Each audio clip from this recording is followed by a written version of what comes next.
માની લો ગ્રામ પંચાયતના બધા જ સભ્યો, હું તો મને ખબર નથી શું વિગત છે, કોઈ વિરોધ છે કે નહીં, પણ એ લોકો જો સહમત ના થાય તો આપણે ઓર્ડર નહીં કરવાનો.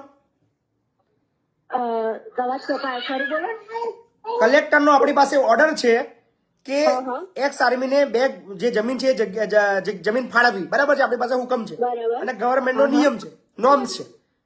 તો આ લોકો પંચાયતના સભ્યો જો નખરા કરે તો આપણે નહીં ફાળવવાની.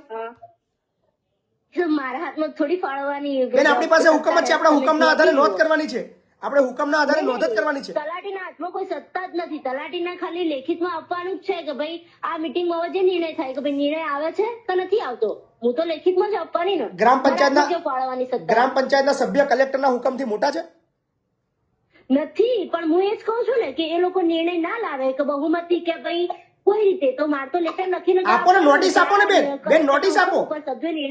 તમે